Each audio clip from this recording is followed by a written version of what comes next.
guys, my name is Rowan Smith and I want to welcome you to the Training for Mountaineering podcast.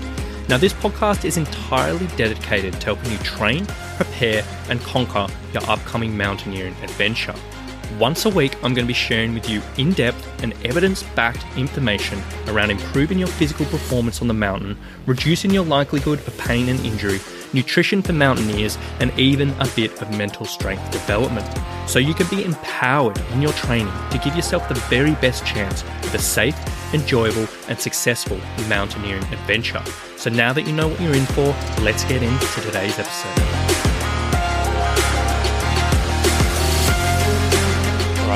Hello guys. Today we are talking all about recovery strategies for mountaineers. Now the reason why I want to talk about this subject is it is such a crucial element of a mountaineer's training, making sure that you recover in the best way you can in between sessions and in between training and even in between climbs. And it is one subject that often does come up online, which I see again and again and again. And someone will ask, hey, what can I do after a session, to help myself recover? Or is this strategy a good thing? Or this strategy a good thing? And it does come up all the time. And all too often, people asking these questions, they get flooded with all these different responses. Some are good, some are bad, some are just average. And I can tell it's pretty hard to work through that for someone who might not know what they're doing. So I thought today I would just go through a really, really simple list of recovery strategies, which I use with my clients, but which are 100% guaranteed to help in one way or another. Now, that's not to say there aren't other things out there that can potentially help, but these ones are simple. They probably won't cost you very much money. They won't cost you much time, and they're definitely going to help you feel better. But before we dive into that, I just want to make something very, very clear when it comes to your recovery. Essentially, after a training session or after a big climb or after whatever you may be doing, obviously, we want the body to start recovering, repairing, adapting as quickly as we can. So number one, we can get the best results from whatever training stimulus we put into it. And number two, we can bounce back as quickly as we can and go out and perform again the next day or whatever it may be. But when it comes to the recovery, there are two sort of different angles we want to be looking at. Number one, we want to be looking at physiological recovery, which is essentially just a fancy way of saying, what can you do that's actually going to change things in your body that's going to help your recovery? So what strategies can actually trigger certain things in the body or trigger responses or aid that adaptation process to get you going forward?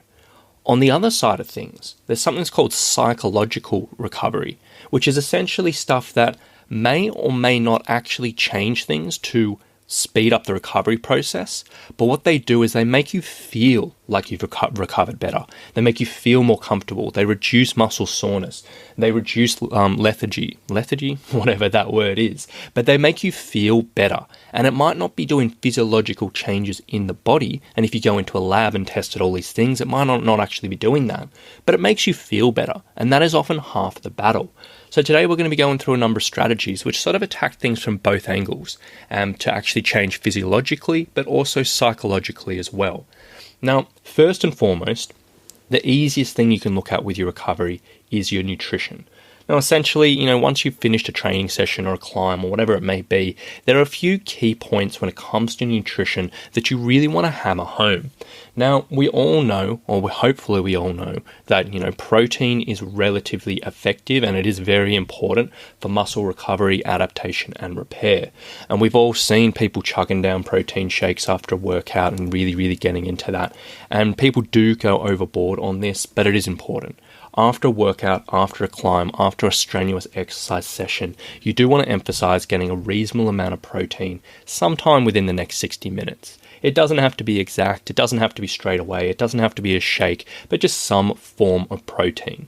Again, you don't have to stress about going particular grams or particular numbers unless you absolutely love that, but just think, am I going to eat in the next 60 minutes and is there going to be a source of protein in it? And that's pretty straightforward. Paired with that, you also want to be having to think about, unless you're following particularly a keto diet or whatever it may be, you also want to pair that with a reasonable amount of carbohydrates.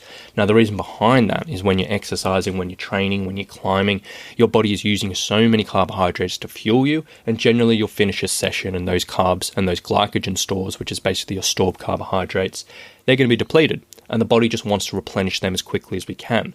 Number one, to help the recovery process, and number two, just so it can be full and topped up and ready to go, so when you want to perform again, you have that fuel. So pairing that protein after your session with quite a bit of carbohydrate, as long as you're not following some type of keto approach, is a very, very smart idea. Now, some people will sort of aim to get really into it super quickly, and that's when they're looking at a post-recovery shake. So they'll have some type of protein shake with quickly digesting carbohydrates, and that can be a really convenient option after a workout because it's quickly digested, it's pretty easy on the stomach, and you can carry around anywhere, but it doesn't really matter. Whole foods are probably always going to be better if you can stomach it and if it's convenient for you. So just have a think about where you can get a good serving of carbohydrates, a good serving of protein afterwards, and then continue that on for the next couple of meals. Now, alongside that, you also want to have a think about your hydration levels, because 9 times out of 10, we will come out of a training session dehydrated, and that's going to impair the recovery process slightly. So essentially, we want to get to fully hydrated as quickly as we can, and there's basically 2 options you can look at this. Number one, if you love your numbers and if you're training in a gym, or somewhere at home, a really easy way to go about this is basically weigh yourself before a session, you weigh yourself after the session, and whatever the difference is, that's how much water you've lost and haven't replaced, and you essentially want to drink 150% of that number over the next hour or so. So for example, if you weighed 80 kilos, and then you went out and did a big run, you came back and you weighed 79 kilos, so then you've lost a litre of water, you essentially want to drink 1.5 litres in the next hour to get yourself back up to full hydration. And the reason for that extra 50% is essentially your body's still going to be sweating, it's still going to be processing water, and if you just drink 100%, which you sort of think logically, you may not reach that full hydration depending on how hard your session is. So 150% of lost fluids within an hour. Alternatively, if you're in a situation where you just cannot weigh yourself and can't keep up on that, the other option is literally just looking at urine color, and you want to get back to clear to straw colored urine as quickly as you can. Now on this, again, you don't have to drink liters and liters and liters and liters of water if you haven't lost that, but basically you want to just drink enough to get back to that hydration level. Overhydrating is never a smart idea, and it's never going to give you any more benefits, so just trying to get to that hydration level. So on your nutrition, make sure you get carbohydrates and protein 60 minutes after a session. Make sure you get back to hydration as quickly as possible. They're definitely going to help you recover, and it's the first place you should look at. Number 2, and then probably the second easiest place to look at, is your sleep. Now, sleep is probably one of the most underrated recovery strategies anyone can do. And if you're training hard or you're climbing hard, you really want to be having to think about this. Now, when it comes down to sleep, most people can survive on 5-6 hours sleep at night. A lot of people do. We can get through our days, we can do through our training and all of that. But when it comes down to actually recovering as best as you can and performing as best as you can continually, you need to be getting more sleep than that. We've all heard 8 hours sleep a night. If that is possible, you want to be aiming for that. Professional athletes, a lot of them will strive for about 10 hours sleep a night, and that has been shown to be more effective with their recovery and more effective with their performance. Obviously, we all live in the real world. That might not be realistic. 8 hours is a really good thing to aim for. Again, if you've got a young family, if you've got a super busy job, that might be a bit tricky, but you got to strive as much as you can. If you can fit in an extra 15 minutes sleep a night, that's a win. Half an hour, whatever it may be. But if you are coming off a big training session, make sure you're getting enough sleep that night, and then as a whole, and week by week and day by day, make sure you're getting there. Now, the next step on that is if you can't control, or if you're already getting 8 or 10 hours sleep a night, or you're not getting as much, but you just simply cannot get more because of other circumstances, you really want to think about the quality of your sleep. Basically, when we get down to our deep sleep cycles, that is where the recovery is actually going to happen. That's what's going to be happening for our body. Essentially what happens is when we reach our deep sleep cycles, the body releases something that's called human growth hormone and a bunch of other things. But basically the human growth hormone is responsible for us repairing our muscles, putting more muscle on, getting fitter, and a whole bunch of other things. And it is super, super important. So even if you're getting 8 hours sleep, but you're just sleeping super, super shallowly and you're never really getting to that deep sleep, you might not be getting the best recovery you can. Now, there are dozens of things you can do to help your sleep and help you get a little bit deeper. But the best place to start is, number one, trying to avoid screens and blue light about an hour before you go to bed. So don't play on your phone, don't watch your laptop, don't, get stimulated just before bed. Basically, blue light does mess around our sleep rhythms a little bit and it can impair deep sleep. So an hour beforehand or so, try to avoid it.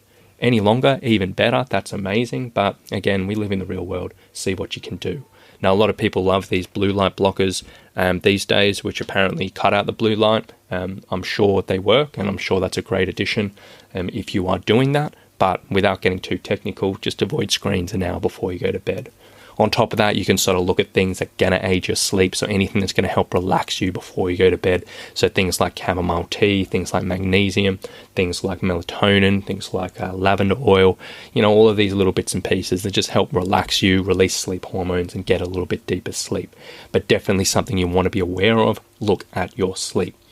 Now, the next one I want to talk about is foam rolling. So we all know about the foam rollers. We all love them or hate them.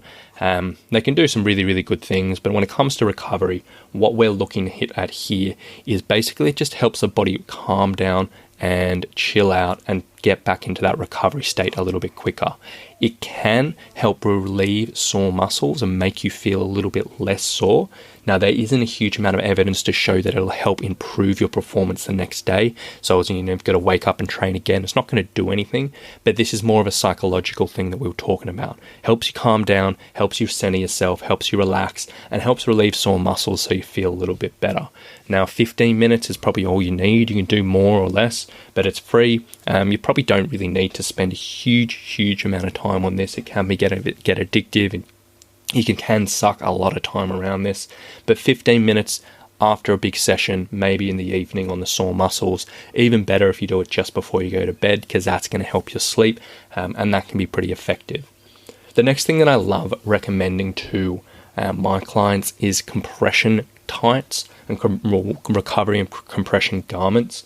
Basically, these things are such an easy win when it comes to your recovery. They're not a magic bullet. They're not going to fix anything. They don't do a huge amount to change your performance the next day.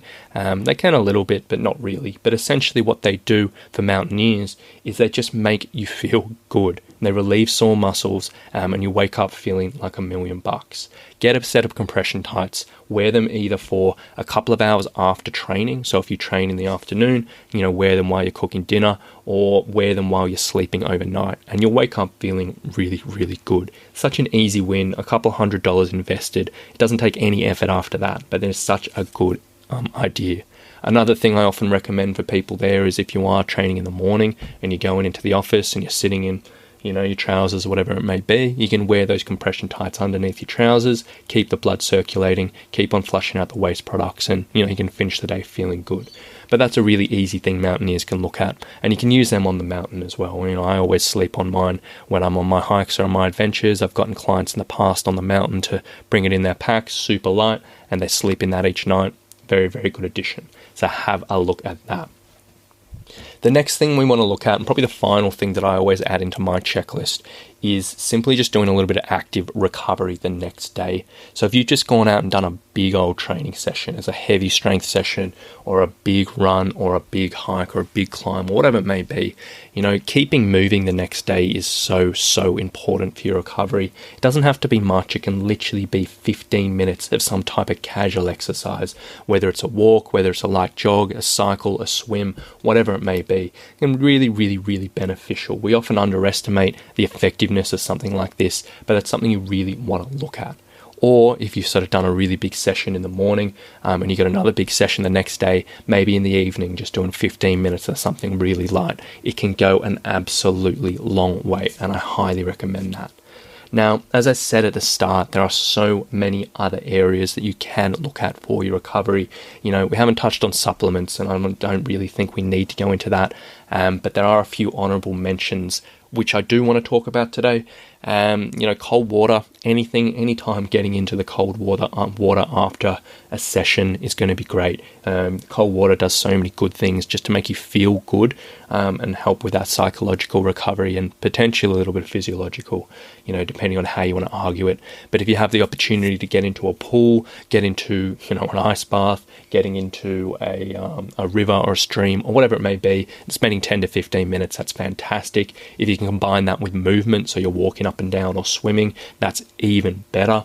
There are some arguments that cold water therapy does decrease your performance slightly the next day, but it's really only for power athletes if you need to sprint or if you need to lift super heavy weights, and it's only small percentages. So for a mountaineer, it doesn't really matter, but cold water can be great. Other things like meditation and yoga can be fantastic for the fact that it just helps calm the body down. It helps stimulate that rest and digest a response, which is basically just helping the body recover. And it's just a good way of going about things. So if you had a really hard session, maybe sometime in the afternoon doing 5 minutes of meditation can be really good. And then massage is amazing as well. If you have the opportunity to get a massage, absolutely go for it. Not all of us are so lucky, and that's when the foam rolling comes in. You do it yourself, but getting a massage is never going to be bad.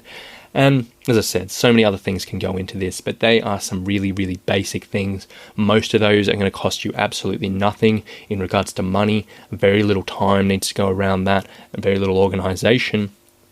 And you can get some pretty significant results from that. So if you are in a training process for your mountaineering, or even if you're on the mountain, apply those things. Make sure you get your nutrition in and your hydration back up. Do a little bit of foam rolling. Wear some compression garments. Look after your sleep. Get a little bit of active recovery.